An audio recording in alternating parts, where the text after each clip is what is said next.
The Galactic Council had never faced a crisis like this. For eons, peace had ruled the stars.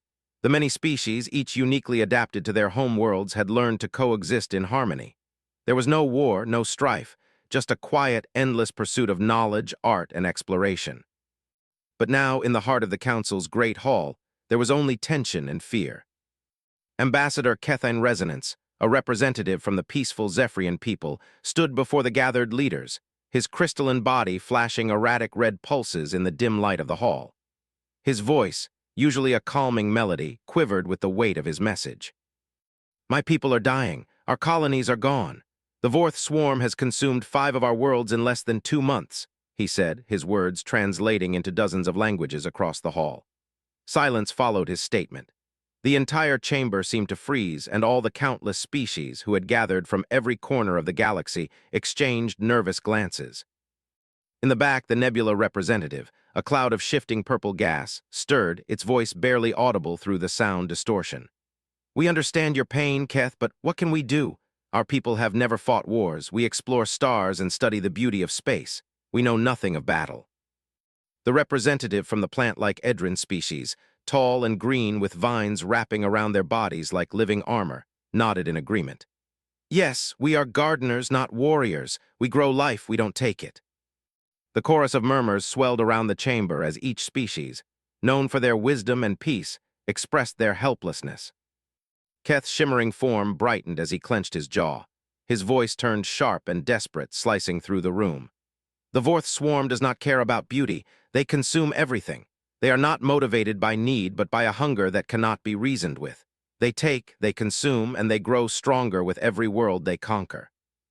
The sound of his words seemed to hang in the air like a choking fog. The lights flickered briefly, casting an unsettling shadow across the faces of the council members. The peaceful species, the ones who had never known war, the ones who had never faced an enemy that could truly destroy them, were at a loss. The galaxy, which had long basked in the glow of harmonious cooperation, was being threatened by something that none of them could comprehend. A voice, small and insignificant in the grand hall, broke the silence.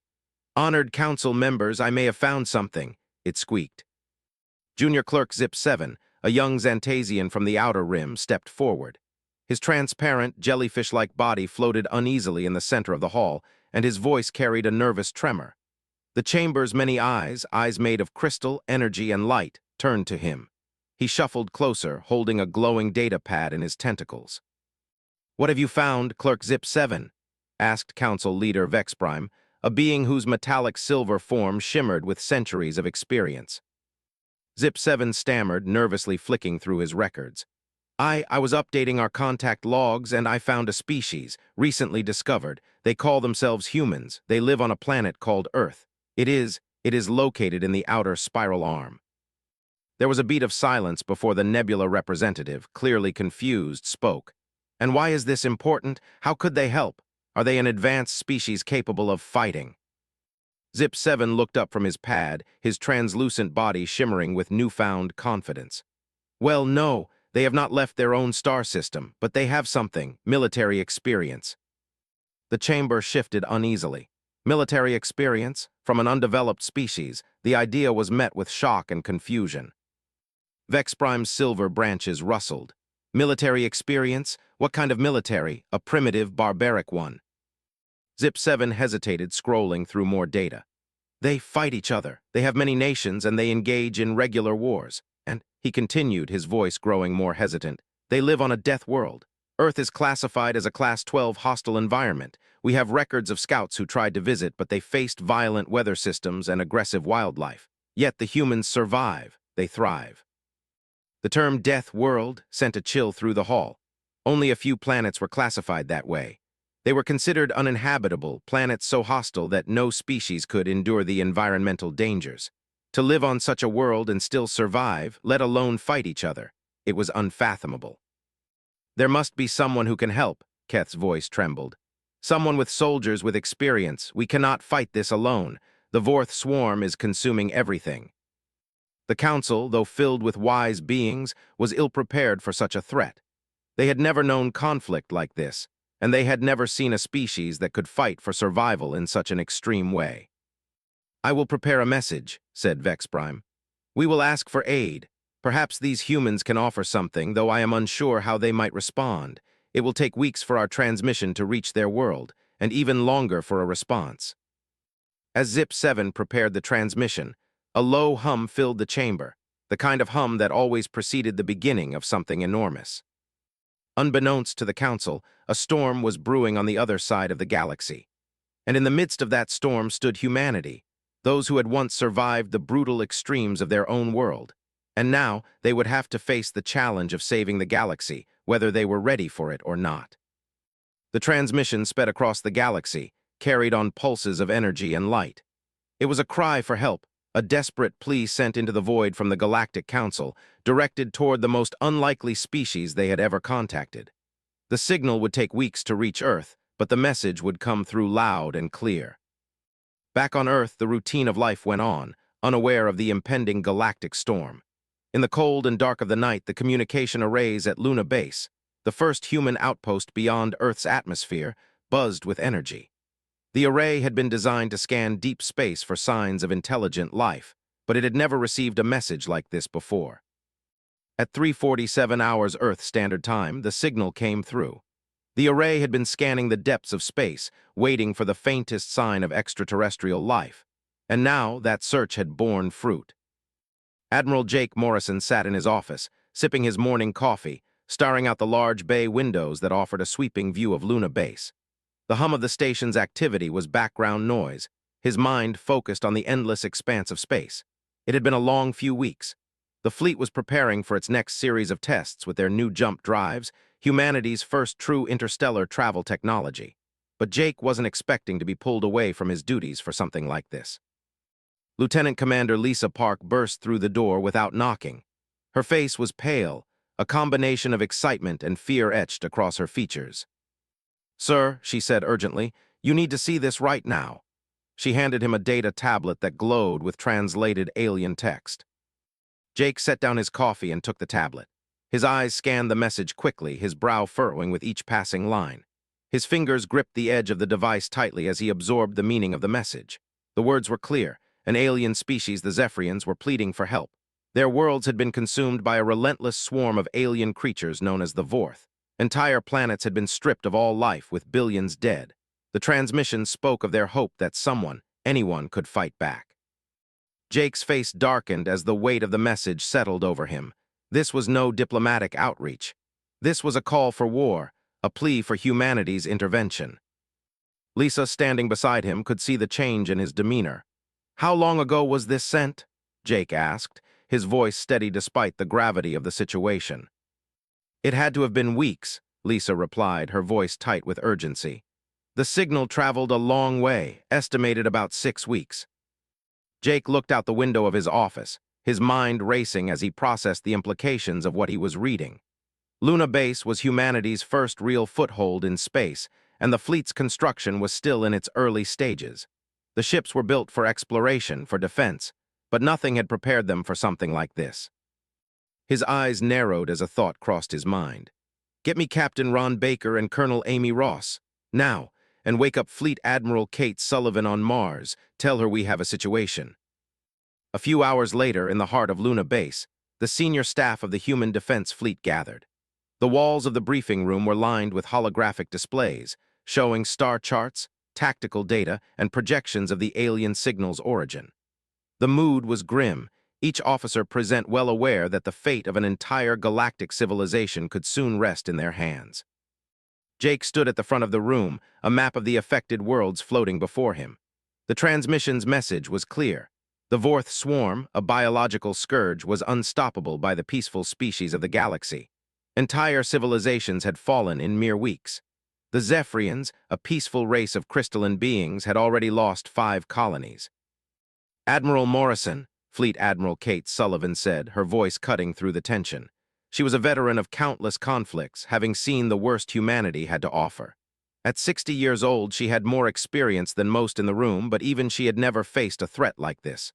"What are we looking at here? A galactic war." Jake's eyes locked onto hers. "We don't know that yet, but it sounds like we're the only ones who can stop it. The Zephyrians are calling for help, but they're not asking for a peaceful solution. They want military intervention. They want us to fight. Colonel Amy Ross, a seasoned combat strategist and veteran of the Mars colonial wars, spoke up next.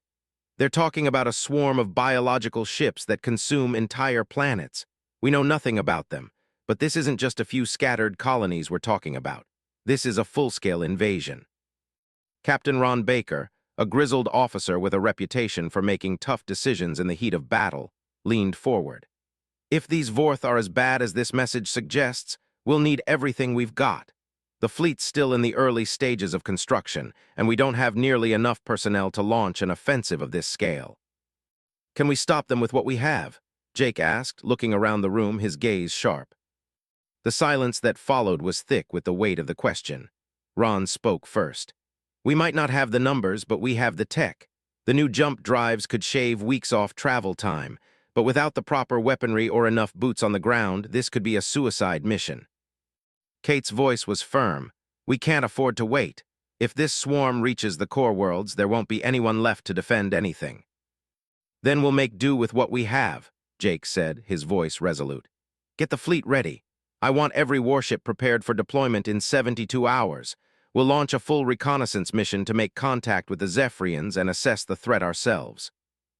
Lisa Park, ever the meticulous officer, spoke again, her voice tight with caution. We'll be facing an enemy with no mercy. If these Vorth are anything like the reports suggest, we'll need to bring everything we've got. Not just our standard weapons, but experimental tech, the kind of weapons we never thought we'd need. Jake nodded. Get the experimental weapons division on standby. If we're going into this fight, we go in prepared for anything. As the room began to clear, the senior officers moved quickly, preparing for a war that no one had expected to fight. Jake remained behind for a moment, staring at the map of the galaxy before him, the dark expanse stretching out into infinity. In the depths of space, there was a place where peace had once ruled. Now, that peace was being consumed by an enemy humanity had never faced. And humanity was about to face it head-on. As Jake stood by the window, his mind racing with possibilities, he didn't hear the footsteps behind him at first. It wasn't until a voice echoed across the room that he snapped out of his thoughts. Admiral Morrison, a voice said, sharp with urgency, there's something else you need to see. Jake turned quickly at the voice, his hand instinctively going to the sidearm he'd long since abandoned after years of diplomatic missions. It was Fleet Admiral Kate Sullivan, her face drawn with concern. She held a new data pad, its glowing surface displaying a holographic image, a bioship hovering above the table. This is what we're facing, Kate said, her tone heavy. The image flickered to life, showing an enormous, grotesque ship drifting through the void of space. It resembled something between a creature and a machine, its surface writhing with living, organic tendrils that seemed to pulse with an almost predatory rhythm. Dark, jagged protrusions ran along the bioship's hull, and it seemed almost alive, an extension of the swarm itself. Jake's breath caught in his throat. This wasn't a warship, not in any conventional sense. This was something otherworldly, beyond the limits of human understanding. I had our best analysts go over the transmission, Kate continued, her voice cold and deliberate. This is a Vorth bioship, one of their smaller ones, in fact. The larger ones are capable of wiping out entire fleets in minutes. And worse, the reports suggest that these ships don't just consume resources, they convert them. They take the biomass of the planet and turn it into more of these ships. The swarm grows with every world they destroy. Jake felt a knot form in his stomach. The concept was terrifying, like something out of a nightmare. A self-replicating army that consumed everything in its path, getting stronger with each conquest. Ron Baker, who had been quiet up to this point, let out a low whistle. This isn't just war, this is genocide. Exactly, Kate said, turning to face the others in the room. And unless we act quickly, this could be the galaxy's future. The Vorth swarm won't stop. They'll keep coming until they've devoured everything. Jake stared at the image, his mind racing. He fought in wars before, but this was different. There was no clear enemy, no front lines, just an unrelenting tide of death that seemed unstoppable. But there was something else in the back of his mind, something that made him feel that humanity was uniquely suited to face this threat. A thought that had been nagging him since the moment he read the message. If the Vorth swarm only grows stronger as they consume, then we're up against an enemy that evolves, Jake said slowly. It's not just about defeating them, it's about stopping their growth. If we don't find a way to disrupt their method of reproduction, we'll be fighting an endless war. Amy Ross, who had been packing near the edge of the room, paused. We'll need more than conventional weapons for that. We'll need to hit them where it hurts, take out their ability to regenerate to convert the biomass. Lisa Park, standing by the control panel, suddenly looked up. We can't just throw everything we have at them blindly. If their ships are bioengineered, we may have to find a way to disrupt their biology. We can't just blow them up. That'll only make them stronger. Jake nodded in agreement. We need a plan, a real strategy. I'm not sending this fleet into a battle we can't win. We need to find a weakness. Something, anything, that can stop them before they wipe out every species in the galaxy. Ron clenched his fists, his military mind already turning over possible solutions. We'll have to fight them at the source. If they're converting biomass to create new ships, we need to find out where they're getting it from. Cut off their supply lines, their feeding grounds. That's where we'll hit them. Kate added, her voice grim, and we'll have to be quick. Every minute we waste gives them more time to strengthen their position. We need to find their main base of operations and strike fast. Jake took a deep breath, then looked at the senior officers around him. We don't have the luxury of time. We have to make a decision now or it'll be too late. An hour later, the briefing room was buzzing with activity. The team had quickly compiled a plan. It was risky, but it was all they had. A full assault on the Vorth swarm's known locations, with a concentrated strike aimed at one of their larger bioships. The objective was to destroy their source of biomass conversion, the very heart of their expansion. The fleet would need to move quickly before the swarm could consolidate its forces. Jake wasn't sure what would happen when they attacked. There were too many unknowns, too many variables that couldn't be predicted. But one thing was clear: humanity wasn't going to sit idly by while the galaxy burned. As the fleet moved into formation, the atmosphere on Luna Base was tense. The ships, though powerful, were still a work in progress. They weren't the full military might Jake knew humanity would eventually command, but they would have to be enough, for now. "Sir," came the voice of Lieutenant Commander Park over the comms. "We're ready for jump." Jake nodded, standing at the helm of his flagship, the Valiant. "Do it." A low hum vibrated through the ship as the jump drives powered up. The stars outside the viewport stretched and warped, and then in an instant the fleet disappeared, jumping into the darkness between stars.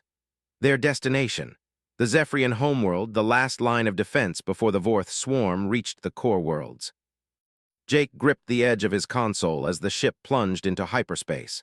In the back of his mind, he could almost hear the whispers of the galaxy, the silent cry of billions of beings begging for salvation. Humanity had been called to protect the peace of the galaxy, but what kind of protection would they bring? The jump took mere seconds, but when the fleet emerged from hyperspace, the first thing Jake saw on the forward screen was not the welcoming, peaceful world of the Zephyrians. Instead, a chilling sight met his eyes. The stars were dimmed. The massive bioships of the Vorth swarm hung like monstrous shadows, looming over the Zephyrian homeworld. The battle had already begun. "Admiral," Lisa's voice cracked over the comms, "we're too late." The Vorth swarm had already arrived. The bridge of the Valiant fell into a stunned silence. For a moment, the crew simply stared at the view on the main screen, monstrous bioships. Their writhing, alien surfaces shimmering ominously dotted the space around the Zephyrian homeworld. The planets below had already been stripped of life, their once beautiful crystal cities now ghostly ruins, consumed by the Vorth swarm's relentless hunger. "Report," Jake's voice cut through the stillness, his tone as calm as he could manage. He needed clarity, needed to know what they were facing. "Sir," Lieutenant Commander Lisa Park responded, her voice tight with controlled fear. "The Zephyrian defense fleet is, well, what's left of it is scattered. We're too late to defend them. The swarm has already begun its conversion process on the planets. The bioships are drawing up the biomass. The energy signatures are off the charts. These ships are getting stronger with each passing minute." Jake's grip tightened on the console. His heart pounded in his chest. They had jumped into this fight knowing it was going to be tough, but seeing the full scope of the devastation up close hit harder than he'd anticipated. The Vorth weren't just invading. They were consuming, systematically stripping entire worlds of all their life and resources. "Can we still make a difference?" Captain Ron Baker asked, his voice grim as he leaned over the tactical display. "They've got numbers and they've already got the biomass they need. We hit them now, we're fighting at a disadvantage." Jake took a long breath, steadying himself. He had been in tough spots before, but this was a new kind of hell. We have to strike. We can't just wait and watch as the entire galaxy falls. This is the moment to act. If we don't stop them here, we won't get another chance. Colonel Amy Ross, her hands already typing commands into the tactical console, looked up. Agreed. The Zephyrians may not have a fleet left, but their homeworld is still an asset. We can use their planetary defense systems as a buffer. Our fighters can distract the bioships long enough for our heavy cruisers to move in close and target the largest bioship. We need to sever their biomass supply. Jake nodded, his eyes scanning the tactical displays, the swirling mess of data an overwhelming reflection of the chaos unfolding outside. Ron, take the lead with the fighters. Amy, prep the heavy cruisers for close-range combat. We're going in. Kate Sullivan's calm, authoritative voice sounded from behind Jake. I'll deploy the rest of the fleet in a flanking maneuver. We'll draw their attention away from your strike, but you'll need to move fast. The longer we take, the more biomass they'll harvest. With everyone's plan in motion, the Valiant and the rest of the fleet began to adjust their positions.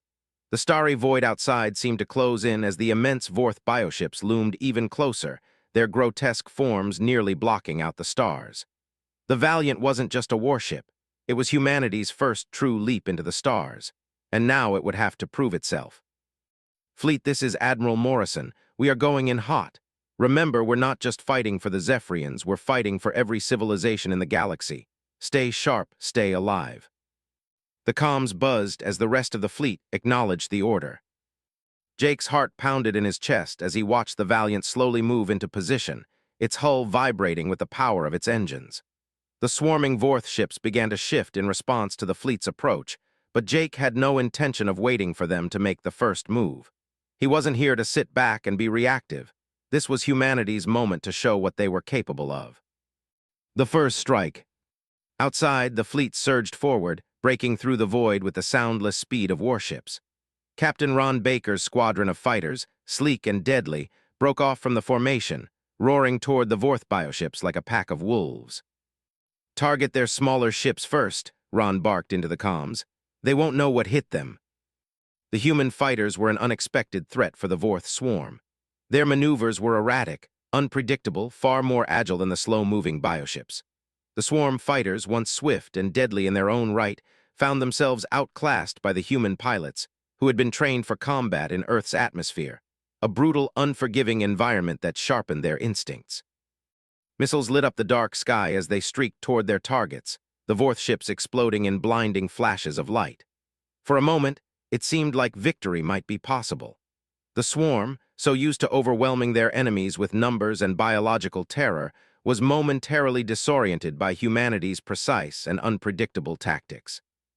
Nice shot, Amy's voice crackled over the comms. Keep it up, we've got a window. Jake's fingers danced across his console. Keep pushing them back. Ron, I want you to target the larger bioship. We've got to take the head off this beast. The fighters darted forward, their weapons locking onto the bioship that stood as the heart of the swarm. The surface of the creature shimmered with an eerie, otherworldly glow, as though the ship was alive, breathing.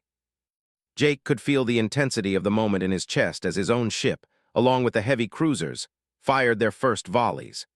The cannons, designed for asteroid mining, blasted into the side of the bioship, punching through its thick, living armor. But the ship didn't just crack, it healed. Tendrils of dark, slimy matter reformed the hull almost instantly. Damn it, Amy muttered, her frustration clear. Their biology is too resilient, we'll need to hit them harder. Jake's mind raced, trying to think of a solution. They needed something more, something that would hit at the core of the bioship's regeneration ability. Target their energy core, I don't care what it takes, just stop them from healing. As the fleet pressed forward, the bioship's tendrils continued to regenerate, its defenses swelling up in an attempt to shrug off the human weapons. But then, something unexpected happened.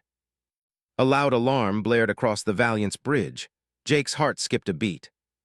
Admiral, Lisa's voice echoed with urgency. We've got company, another fleet.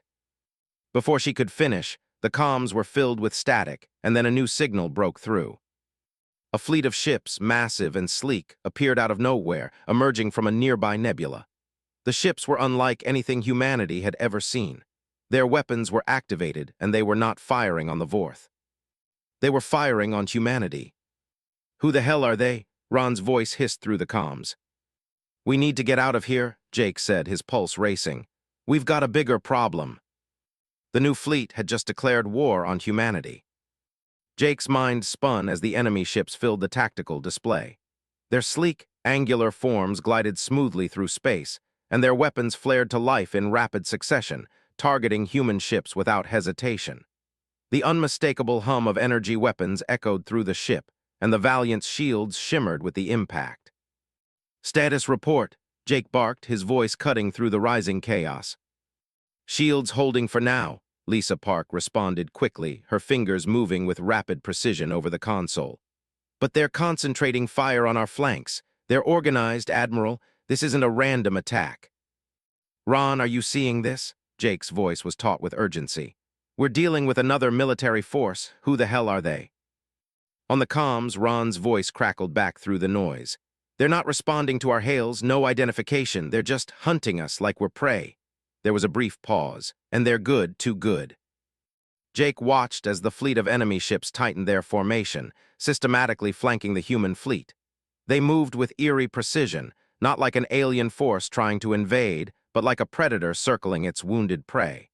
The human ships, though formidable, were too spread out, too vulnerable in their current positions. "Admiral," Kate Sullivan's voice cut in, "we need to regroup. We can't fight this two-front war. We've got the swarm on one side, and now we've got these mystery ships cutting us off. If we don't fall back and form a defensive perimeter, we'll be overwhelmed." "Not yet," Jake said, his voice hard as steel.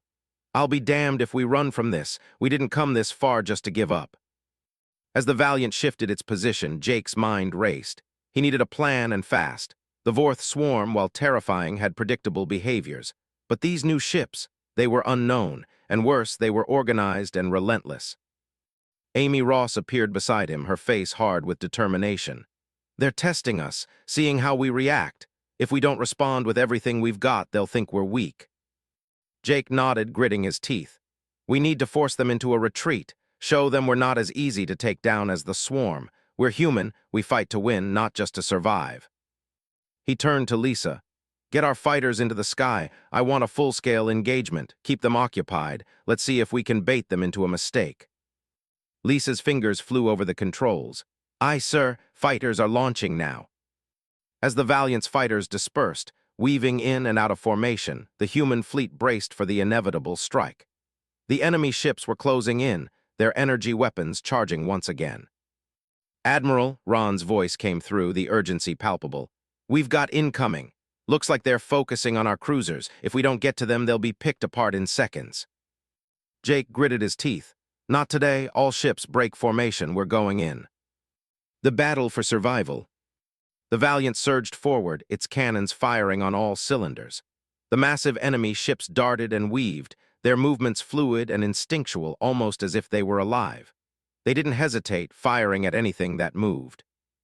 The fleet began to break apart as the human ships moved into action, flanking the enemy and making evasive maneuvers.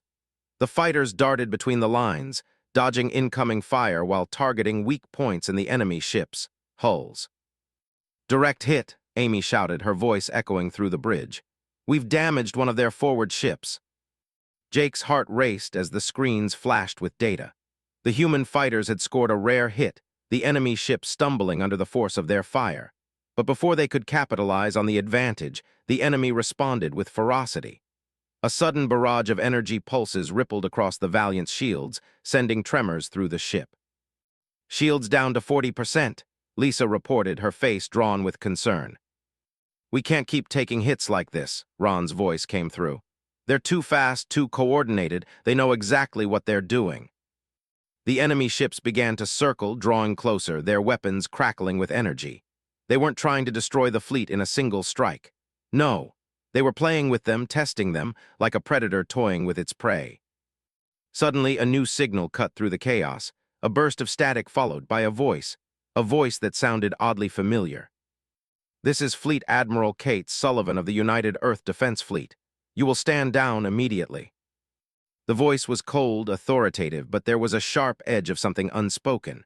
The enemy ships paused, their movements becoming erratic. The comms crackled again. Fleet Admiral Sullivan, a distorted voice responded. It was alien, rough, and cold, but strangely calm. You are trespassing in our territory. Your intrusion will not go unpunished. Jake's eyes narrowed. They're not just attacking us, they're territorial. Kate's voice came again, calm and unwavering. You don't want to do this. We've already fought one enemy today. Don't make us fight you too. There was a pause, and then the voice responded, colder than before. We are the Juri. You have interfered with our war. There will be consequences. Jake's heart skipped a beat. The Juri, he never heard of them, never imagined such a species even existed. But now, in the thick of battle, it was clear they were more than just an enemy. They were a force to be reckoned with. Prepare for engagement, Jake said through clenched teeth. Full assault. We're not backing down from anyone. Before anyone could react, a new wave of Juri ships burst from a nearby nebula. Their sleek black forms emerged like shadowed phantoms, their weapons primed and locked. In the blink of an eye, a dozen Juri ships surrounded the human fleet, their energy shields glowing like molten lava. But it wasn't just the numbers that made Jake's blood run cold. It was what came next. The Juri ships opened fire, and this time they weren't targeting just the fleet. They were targeting the Valiant. Admiral, Lisa screamed, her eyes wide. We're locked in. Jake's heart raced as the first salvo hit the Valiant. The ship groaned under the pressure, its hull shuddering violently. The main screen flickered, and for a moment everything was consumed by the flash of bright energy. But then, as the smoke cleared, something darker emerged. A massive bioship from the Vorth swarm, its twisted hull glowing faintly. The Vorth were coming back, stronger than before. And now, the Juri had made their move. The worst possible scenario had just arrived. The Valiant lurched violently as the Juri ships unleashed another barrage of energy blasts, striking their targets with terrifying precision. The shield status alarms blared across the bridge, and the crew braced for the worst. Shields are down to 20%, Lisa Park called out, her voice strained. We can't take another hit like that, Admiral. Jake clenched his jaw, fighting the panic threatening to rise. His hands were steady on the console, but his mind raced. The Juri ships weren't just attacking. They were systematically dismantling the Valiant, targeting weak points, taking out key systems without mercy. Ron, Jake barked. We need those fighters to break the Juri's formation. Focus on the smaller ships. They're the key to the attack. Ron's voice crackled over the comms. Got it, Admiral. Fighters launching now. Jake's gaze snapped to the tactical display, where the enemy fleet loomed ominously in the corner of the screen. He could see the Juri ships closing in on the Valiant with deadly intent. But something else caught his attention. The Vorth swarm, which had been retreating into the distance, was now turning back, its bioships coming in from behind. We've got incoming from both sides. Amy Ross's voice broke through the tense atmosphere. The swarm is back and they're targeting us. Jake cursed under his breath. The situation was slipping out of control. The Juri were already formidable adversaries, but the Vorth swarm, now emboldened, was a whole new nightmare. Humanity was caught between two unstoppable forces, neither of which could be allowed to win. But the stakes were higher than just survival now. If the Vorth and Juri combined forces, the galaxy itself could be doomed. Ron, break off and engage the Juri fighters, Jake ordered. Amy, target their main energy conduits. We need to disrupt their power before they tear us apart.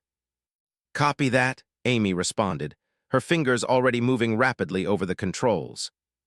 Admiral, Lisa said, her voice urgent, the Juri ships are charging up for another volley. We don't have much time before they overload our shields. Jake's mind raced. They needed to buy time to hit back at the Juri, time to break their lock on the Valiant, and time to deal with the Vorth before they could regenerate. But how? He looked at the dark shape of the Vorth bioship, which was approaching faster than he anticipated. We can't win this fight if we don't stop the Vorth from healing. That's their strength, Jake said aloud, his voice low but steady. Lisa, open a channel to the Zephyrians. We need their help. Lisa hesitated. Sir, we're in the middle of a battle, the Zephyrians.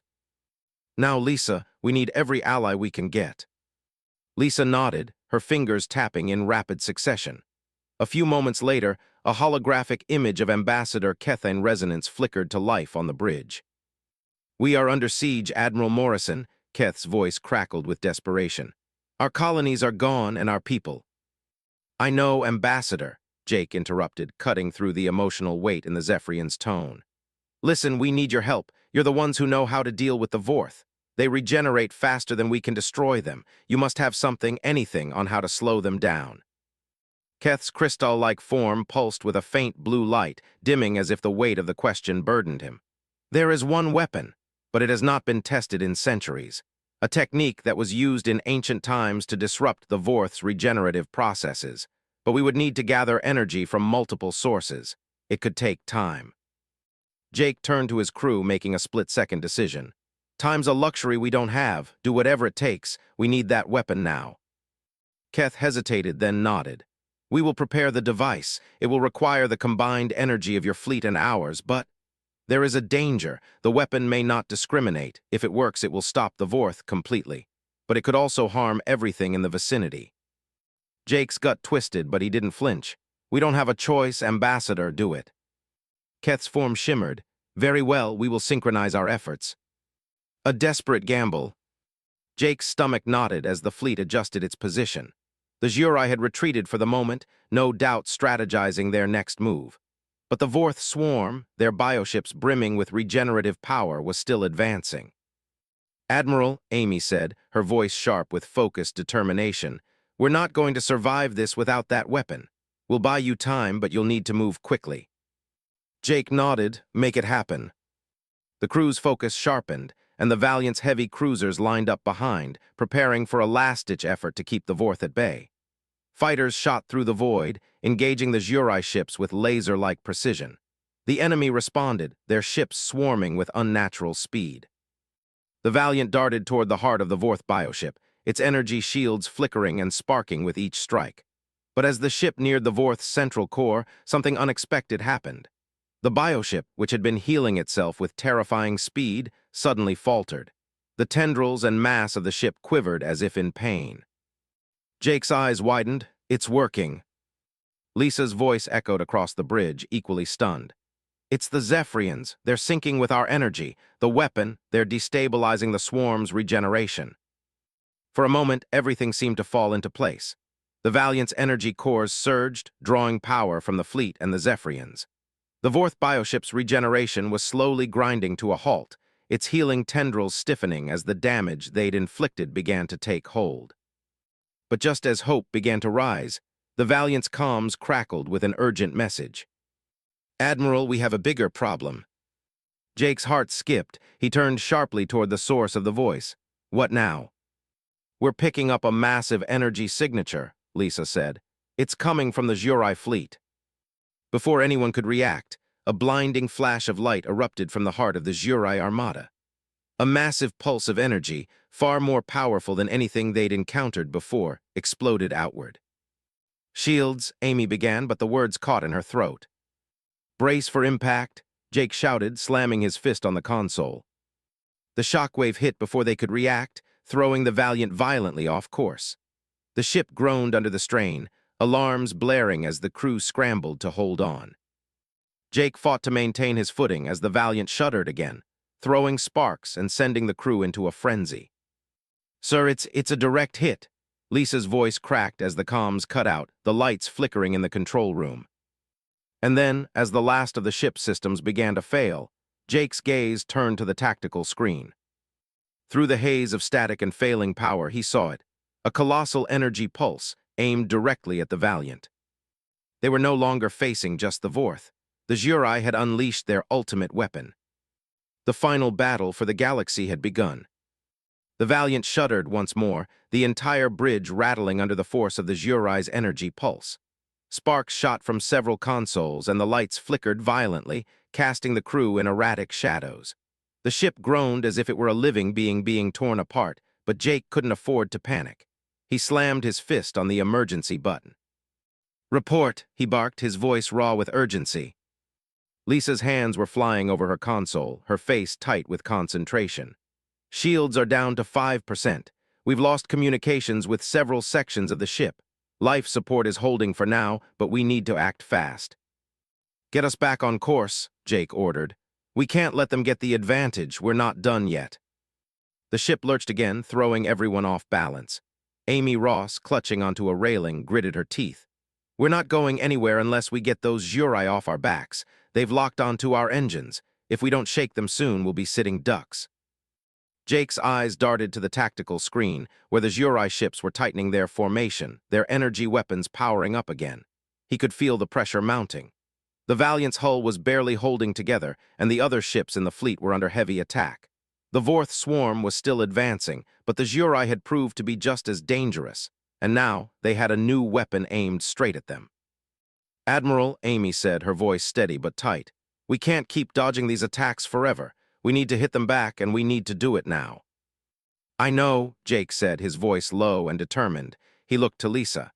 "How long until the Zephyrians complete the regeneration inhibitor?" Lisa was scanning the data, her face pinched with concentration. "They're close, Admiral. They've synchronized most of the fleet's power with the energy from the Zephyrian crystals. If we hold out just a bit longer, it'll work."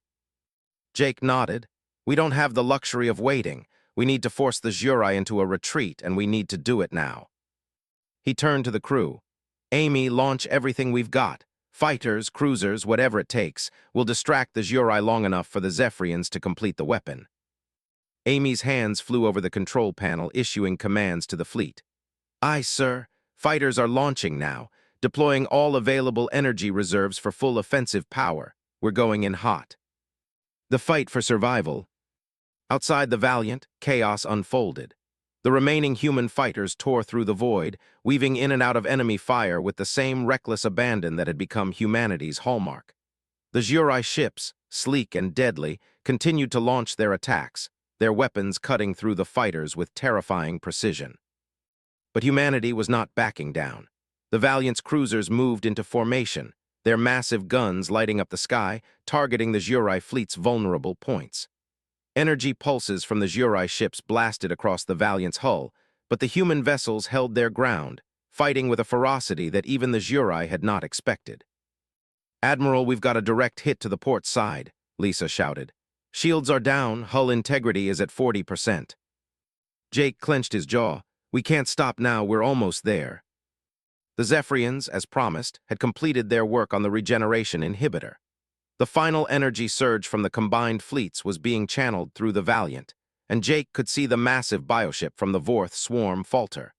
The once vibrant tendrils of regeneration that had been healing it now began to decay, shriveling up as the inhibitor took effect. "It's working," Amy said, her voice breaking through the noise.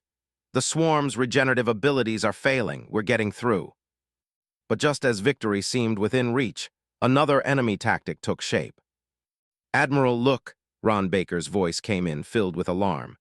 "The Zhurai are deploying something else. They've activated a new weapon, an energy pulse large enough to vaporize a fleet." Jake's blood ran cold. If that pulse hit them, it would end the battle for good. "Get us out of here," Jake ordered, but it was too late. The Zhurai fleet fired. The pulse tore through space, lighting up the void like a supernova. The Valiant rocked as it absorbed the blast, the ship's hull creaking in protest. "Shields are gone," Lisa shouted. "Hull breach in multiple sectors. We've lost power to half the ship." Jake's heart raced. He had seen battles before, but never had it felt so close to the end. The Valiant was all they had left, and they were pushing it to the limit. "Admiral," Ron called over the comms again, "we're taking heavy fire. We need a miracle to survive this." But Jake had one last trick up his sleeve. "We're going to give them one hell of a surprise." He turned to the rest of the crew. "Deploy our experimental weaponry. We're going to hit the Zhurai with everything we've got." Amy's fingers flew over the controls. "Engaging experimental torpedoes, targeting Zhurai flagship." Jake's eyes locked onto the tactical display. The Zhurai flagship loomed ahead, and with their shields weakened by the combined efforts of the human fleet and the Zephyrians, it was vulnerable. "Fire," Jake commanded. The last push. The experimental torpedoes streaked across the void, lighting up the darkness with brilliant blue and red bursts. The Zhurai flagship shuddered as the torpedoes hit, and Jake watched with a mixture of hope and dread. The massive enemy ship, once an impenetrable bastion of power, now cracked open, its once imposing hull giving way to the unstoppable force of human ingenuity and firepower. But even as the flagship began to break apart, the Zhurai fleet continued to press in. Their desperation was palpable. They weren't backing down. They were going to make sure humanity paid for interfering. "We've still got more coming," Ron shouted. "They're charging another pulse." Jake's heart pounded as the Juri prepared for their final attack. They had one chance, just one. Then, out of nowhere, the Zephyrians' final weapon fired. A pulse of crystal energy erupted from the core of the Zephyrian fleet, aimed directly at the heart of the Juri fleet. It collided with their weapons, short-circuiting their systems and causing their entire formation to crumble. The once deadly Juri ships began to spin out of control, their weapons misfiring in every direction. The battle was over. Jake stared in disbelief as the energy of the Zephyrian weapon continued to pulse through the Juri fleet, forcing them into retreat. One by one, the Juri ships broke formation and fled into the depths of space, their weapons falling silent. The Valiant was battered, scarred, and barely holding together, but humanity had survived. The Vorth swarm, still reeling from the effects of the regeneration inhibitor, had been pushed back. And for the first time in what felt like an eternity, the galaxy was quiet again. Jake sat in the quiet of the bridge, watching the stars through the viewport. The battle had been won, but it had come at a great cost. The fleet had been torn apart, and the galaxy had learned a painful lesson. Peace, no matter how long it had lasted, was always fragile. "We did it, sir," Lisa said, her voice tired but proud. Jake nodded, exhaustion creeping into his bones. "We did, but the real work starts now. We've shown the galaxy what humanity can do, but now we have to decide what kind of galaxy we want to build." The Valiant's hull groaned once more as it slowly turned toward the homeward jump point. The war had been won, but the consequences were just beginning to unfold. And as Jake Morrison looked out into the stars, he couldn't help but wonder what the future held for humanity. One thing was certain: they would never be the same again.